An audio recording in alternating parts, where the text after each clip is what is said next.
Selamat pagi sahabat Alkitab yang terkasih. Marilah kita mengawali hari ini dengan melakukan perenungan akan firman Tuhan.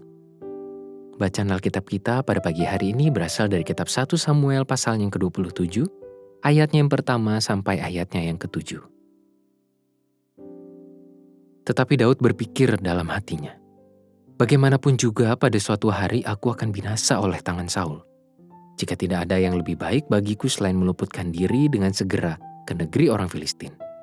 Maka tidak ada harapan bagi Saul untuk mencari aku lagi di seluruh daerah Israel, dan aku akan terluput dari tangannya.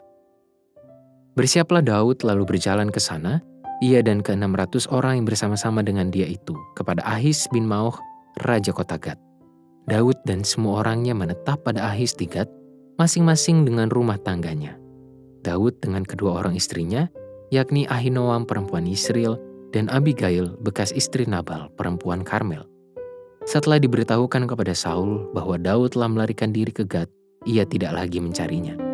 Berkatalah Daud kepada Ahis, "Jika kiranya aku mendapat belas kasihan-mu, biarlah diberikan kepadaku tempat di salah satu kota di tanah datar, supaya aku tinggal di sana.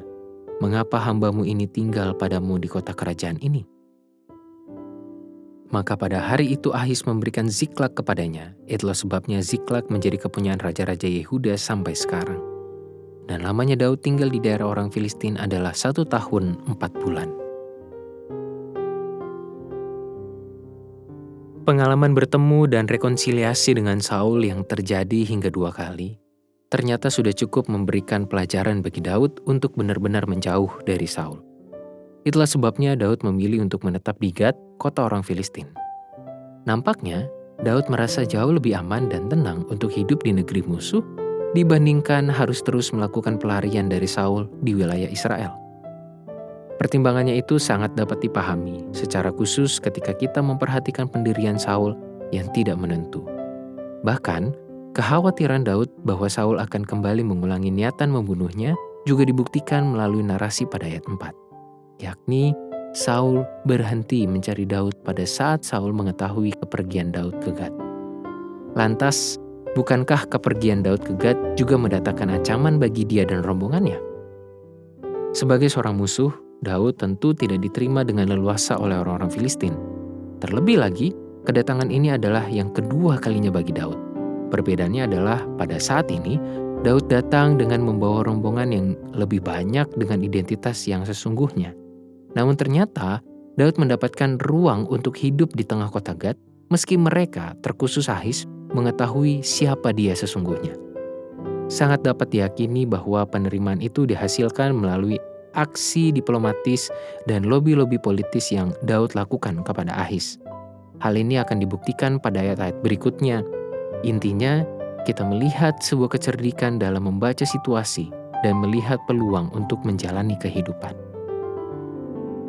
Sahabat Alkitab, terkadang kita, entah sadar maupun tidak, menjalani kehidupan secara pasrah.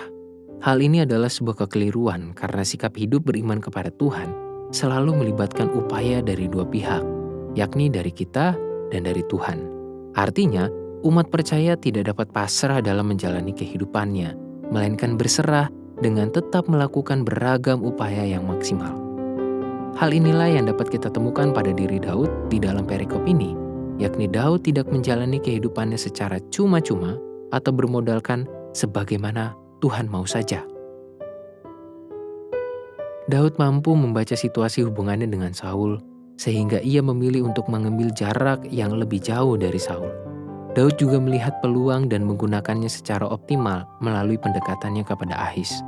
Hal ini pun dapat kita maknai sebagai sikap hidup berserah dan berupaya di dalam Tuhan. Kita memang hanya perlu menaruh harap dan berserah kepada Tuhan, namun itu tidak berarti kita menjadi pasrah dan meninggalkan tanggung jawab secara penuh. Justru, pandai membaca situasi dan menggunakan peluang secara bertanggung jawab di hadapan Tuhan menjadi bagian dari proses beriman dan berharap kepadanya. Marilah kita berdoa. Ya Tuhan, ada banyak pergumulan, ada banyak tantangan yang mungkin saat ini sedang kami alami atau yang akan kami alami di masa mendatang. Tapi tolonglah kami untuk tetap berupaya, untuk tetap berusaha di dalam Tuhan sebagai sikap berserah kami yang berpengharapan hanya kepadamu. Karena kami yakin percaya Tuhan yang menolong dan menyertai kami. Hanya di dalam nama Tuhan kami Yesus Kristus kami berdoa dan menyerahkan hidup kami. Amin.